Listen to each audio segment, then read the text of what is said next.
Hey guys, are you ready for today's June 23rd, 2025, 1:17 p.m. Central Time here in Missouri. So I'm going to do 3 videos regarding this bombing situation. Off the top, obviously there'll be more going on later on because this isn't going to go away anytime soon. The videos I'm going to do, this one in particular, is just going to be for people's interests on whether, they're interested in the topic, and also for my time, the videos being way too long. So this video is going to be the effectiveness of the B-2 bombs and the missiles and the retaliation, which actually has already started. The other 2 are going to be global reactions, which are very interesting, and quite a few have come through. And the legality of Trump actually doing this. That one I need to do a lot more research into to really formulate my final opinion on that one. But I also might do an unintended consequences video too, as I see some things starting to ferment. Anyway, Trump's bombing of Iran, the 3 facilities. The effectiveness and the retaliation. We're going to go over retaliation because that's actually already happened and it's fairly quick. About 5 or 6 hours ago, the Qatar's government put a stay in place on Americans in Qatar. And about an hour and a half ago, Iran launched at least 6 missiles towards our airbase in Qatar on Monday in retaliation for U.S. strikes against its nuclear program, Iranian state television says. Qatar's foreign ministry condemned the strike in a statement, saying the missiles were destroyed and there were no casualties. And then, but before I go into that, I believe that Iran did that strategically in a sense that, hey, we need to respond somehow because it's been a little bit too long for us to have not done anything.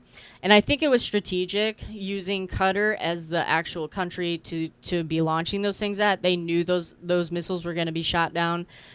They only launched 6 of them. And based on Qatar's government, Qatar's government is not exactly a enemy of Iran's government. They do get along. Not saying they're best friends or anything, but Qatar's really a strange country, period, because we supposedly get along with them, but then terrorist groups get along with them. I mean, it's a very strange country.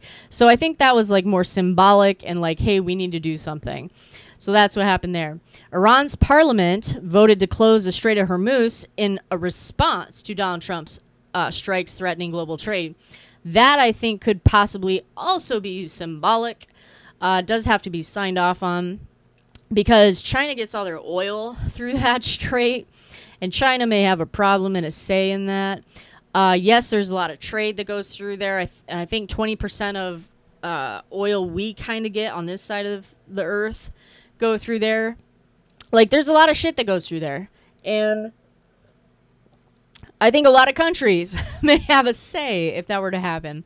Now, the responses of how it would be undone and reopened, hopefully, would be by Iran being pressured and not a military action by anyone, not just us, by anyone, because it's just going to make everything worse. So I think that could be possibly symbolic too. Like, hey, we could really fuck up global trade if you guys really want to continue doing this stuff. The other thing that hasn't happened yet that is possible retaliation, and I do see this possibly happening. I do see part of this happening. Now, the other part, who knows? And Secretary Noem has spoken to many governors about this situation already. Blah, blah, blah. This was a DHS statement. The likelihood of a violent extremist in the homeland independently mobilizing to violence in response to the conflict would likely increase if Iranian leadership issued a religious ruling calling for retaliatory violence against targets in the homeland. Yes, I definitely foresee the Iranian leadership issuing something like that. The Ayatollah could easily, the Ayatollah would be the one to do it. It wouldn't be the president of Iran or any of those types of people or parliament. It would be the Ayatollah. And the Ayatollah literally has no fucking filter. Okay? Khamenei has no filter. And he posts stupid ass shit on X all the time. So I could see him actually calling for that. Now, whether or not that's going to actually cause the violent extremists that are here to do something is questionable. Obviously, the last 4 years have really fucked us with the open border. I mean, we've had cells in this country for decades from different countries and different terrorist groups and all kinds of stuff. But now we really have a problem because we probably have a very difficult time tracking them too. I mean, we've got countries like China, the amount of Chinese that are in this country right now. Iranians are in this country, and a lot of the Iranians that cross the border may have taken advantage of the open border to get the fuck out of Iran, and they have nothing to do with being a negative issue. Because like I said, the Iranian people don't like their government. Like a good 80-85% of the Iranian people want this regime gone. So not all of them that they're reporting crossed the border could be a problem. But there could easily be terrorist groups in here and everything else. So who knows if that will come to fruition or not, but I definitely foresee Khamenei saying something retarded on X or on Iranian state TV or anywhere else and everywhere else, calling for something to happen here in the U.S. And it very well could because of that. Because of our open border in the last 4 years, a lot of people got in here that shouldn't have been. Now, the effectiveness of these bombs, I highly question, especially since what the news is reporting is different than what I found when I did my last video. Because here's the deal. I kept what I wrote in my last video. And I'm going to go over this. The IAEA in May of 2025 found the uranium stockpile of 406 kilograms enriched to 60%. They found that stockpile, but from what I've read, that stockpile had moved after the IAEA had found it. I'm having a hard time figuring out where they found that. A lot of things are indicating it was at the Fordo facility, but I'm getting mixed reports. And I don't read just U.S. news. When I go over stuff that's overseas and stuff, I actually go into overseas articles and have them translated into English and stuff. So for example, with that situation, Natchez and Fordo, this information I got was literally from an Iranian website by an Iranian journalist. And it's contradicting what the United States media is stating. So Natchez was hit with missiles. Okay. They are above and below ground, like I said. 150 miles away from Tehran. 164 feet deep was according to the journalist in Iran. And it, like I said, enriches a small amount and has a small amount of centrifuges. Missiles hit that facility. Now, 164 feet deep. Let me give you perspective on this, okay?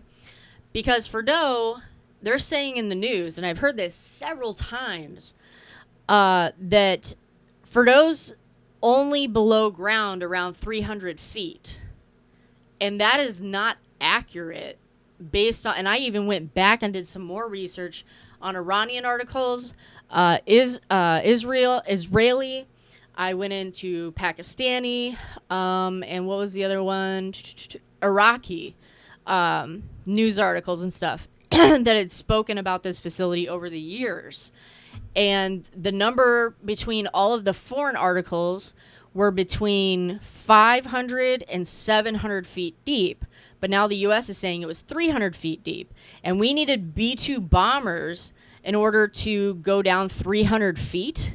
But yet missiles were able to penetrate 164 feet deep under Natchez, which would be obviously half of the depth that the U.S. is claiming the other facility is. But I don't foresee those missiles having done anything major below ground unless they obliterated the above ground first. I mean, like, trashed it to death. And then somehow when they trashed it, it caused explosions moving the Earth a bit. And so the next missiles coming in would then penetrate the Earth and it would go into a depth. So the fact that that happened, I'm questioning if they did much damage to the Natchez facility, period. My biggest concern is the Fordo, because Trump is claiming that they destroyed the fuck out of it. All right, here's the deal. It is not 300 feet deep. There's no way. Based on everything else I've looked into overseas, there's no way, okay? I even looked into an article from the Japan, so an ally, who said it was 575 feet deep. So where these people are getting 300 feet deep is very questionable. But so first off, it's deeper. It's about 1/8 of a mile. This thing's built into a mountain. If you look at the photos that are circulating online and on the news and stuff, they're showing tunnels and stuff.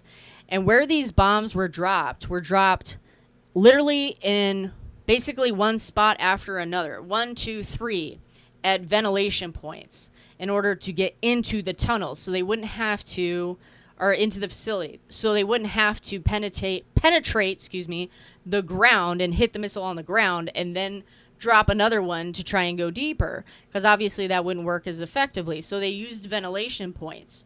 So they dropped one and they dropped a second one right after it in the exact same spot. But here's the question I had in my other video. During JCPOA, this facility at the time, when JCPOA was actually being negotiated, they had 3,000 advanced centrifuges, okay?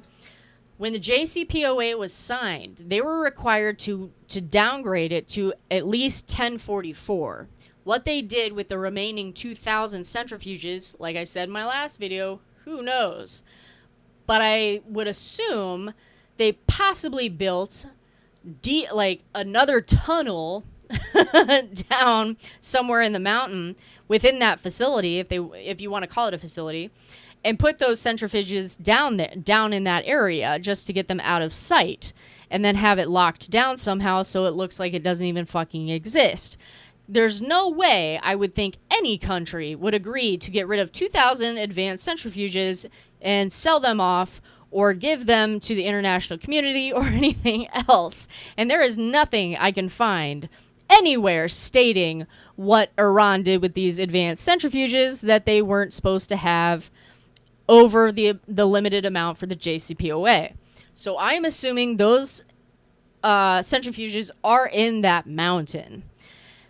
But once the JCPOA was killed by the U.S., okay, which was a trash deal anyway, and I explained in my last video, I believe those 2,000 centrifuges that they probably had still in the mountain went right back where they were and went back to working, if they weren't working somewhere else in the mountain. And who knows if they have 3,000 at this point. They could have many, many more in that mountain because it's been a few years.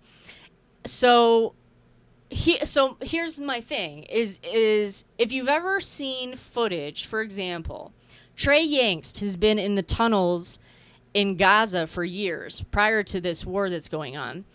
And they're very sophisticated tunnels. You can live in these things. They're not small things. They're not like the tunnels that go from fucking Mexico to the U.S., even though those are sophisticated too. They even have lighting and shit.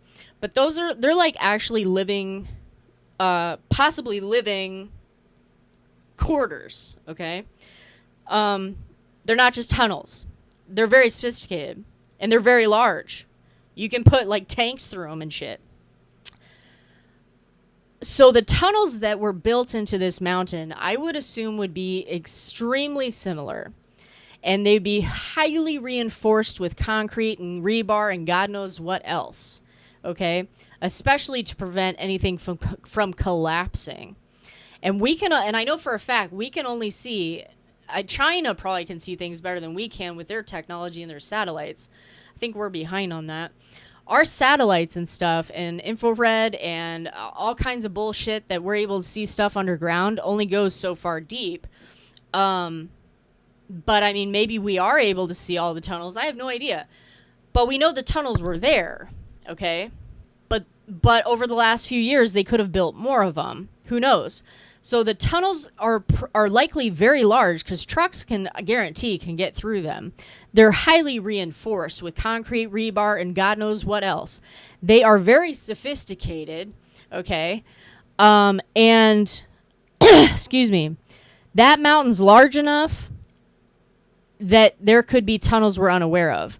And as far as depth, if this is 660 feet deep, which I believe is true, and not what the media is saying, that article I read was from 2015. Okay, so they could have gone far deeper over the last 10 years and not kept it at just 660. Period. So the B-2 bombs that we dropped, okay, I think did very, very little to this facility. And until the dust settles and they do some reconnaissance stuff and briefings and everything that, you know, the Pentagon does, and imagery, and intelligence will probably be the first to figure it out before we will, of what damage was actually done, I think it's going to come out that we didn't do as much damage as Trump claims. And even if they all claim that facility is trash now, I mean, this government lies. All government lie. Iran would be wise if they really wanted to show us that our government does lie to us, to bring cameras into that facility and be like, no, look here, this still exists. You guys are fucking retarded. That would be the really the only way to prove Fordo is not completely destroyed, would be Iranians going in there and showing, hey, this shit still exists. You guys are retarded. But logically, I don't see that they absolutely obliterated, as Trump says, the Fordo facility. I just don't see it. If in 2015 it was 660 feet deep, they had 10 years to go further down. They probably have more than 3,000 centrifuges, which they had the 3,000 originally in 2008 or 9, one of the two. They've probably got more there. That facility absolutely has expanded over the last 10 years. There's no way it hasn't. It wouldn't make sense for it not to have expanded. So my concern is these bombs and these missiles didn't do much. My other thing is, the other facility, which I didn't put on here, and I'm blanking on the name of it, was not an enrichment facility. I keep getting different stories about that, and I did not look that facility up, to be honest.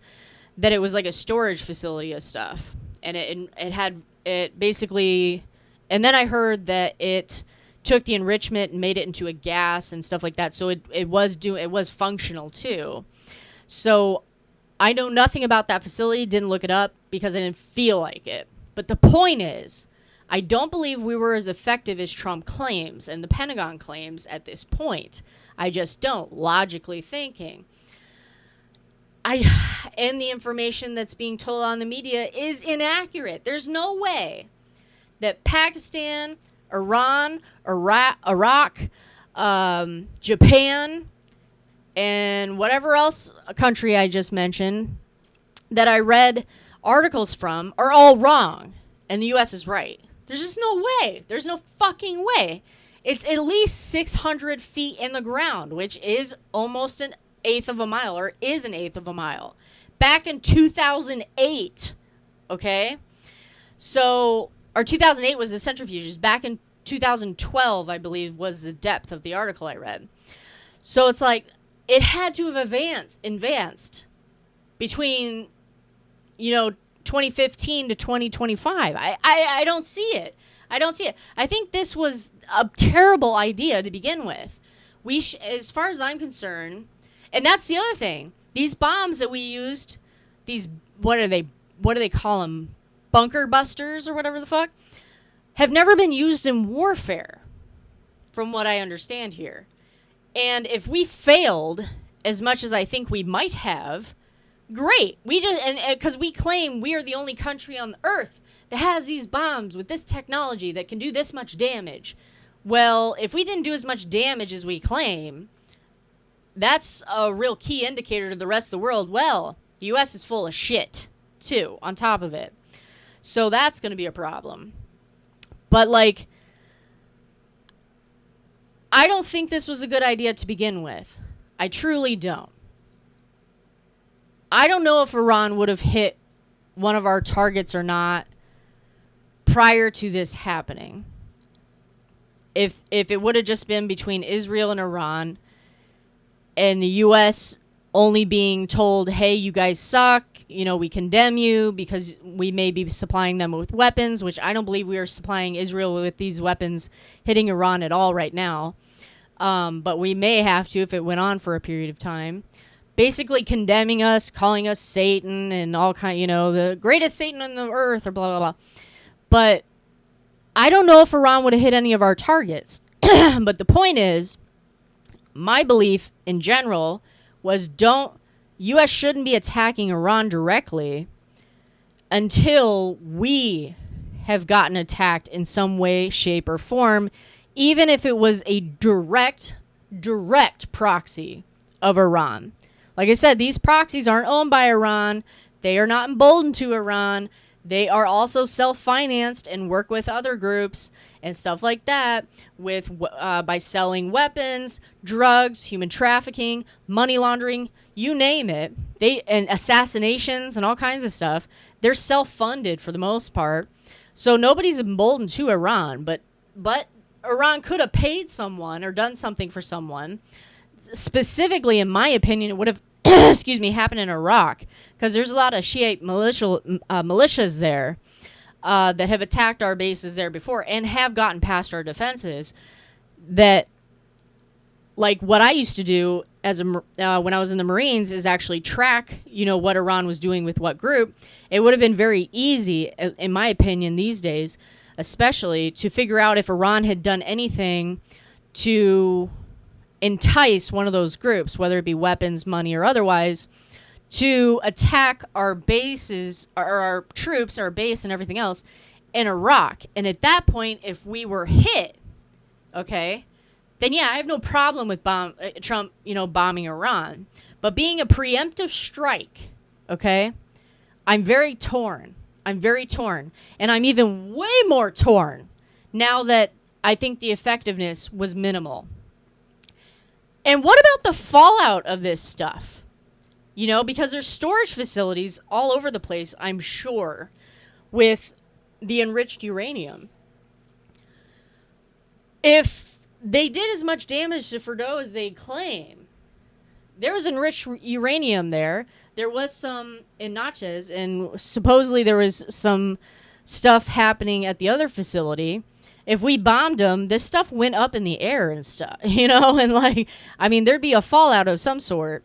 So, and none of that, like nothing has been mentioned anywhere, whether it be overseas or here, about that having happened. So, what? That just doesn't make sense. It couldn't have been the bombs couldn't have been as effective in missiles as we supposedly and Trump claims. And when we find these storage facilities, you're not going to be able to bomb those either. You're going to literally, like, in order to get rid of Iran's nuclear materials that they have, I don't see how you can get rid of it at all unless you're there on the ground physically taking it out. And you can't, it's not like you can take this stuff, build a fucking hole in the ground, drop it there and explode it or anything like that. Because it would be a fallout. You'd have to literally take it out of Iran. You'd have to take all the enriched uranium and anything else they had out of Iran in trucks, in planes, and all this bullshit. You know, you can't just blow it up. You can't just blow up this shit without having some sort of fallout going on. And none of that has been mentioned. So that also indicates to me the effectiveness is an issue. It's like, and then there were reports that trucks, like a lot of trucks, and Maxar images show the trucks coming out of Fordo in a line. Those trucks weren't there for fun. They obviously were transporting shit out of Fordo. What were they transporting and where did they go? You know?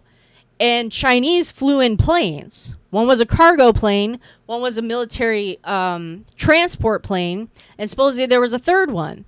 So they could have been dropping off shit, like I said, and then they could have taken all those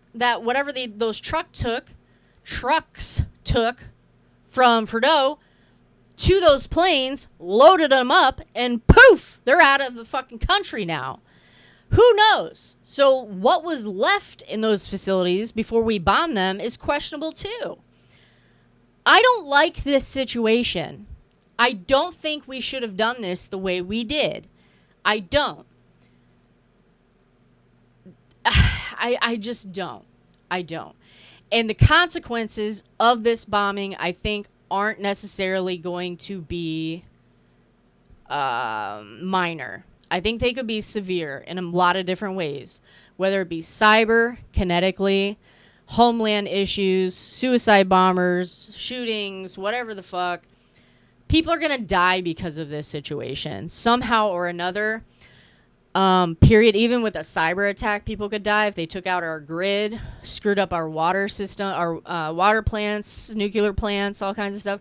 A lot of options are on the table for Iran and its proxies, or not proxies, excuse me, their friends, the axis of evil, meaning North Korea, China, and Russia, can do is pretty much unlimited to us, besides kinetic, because no, they'd be stupid to do anything kinetic.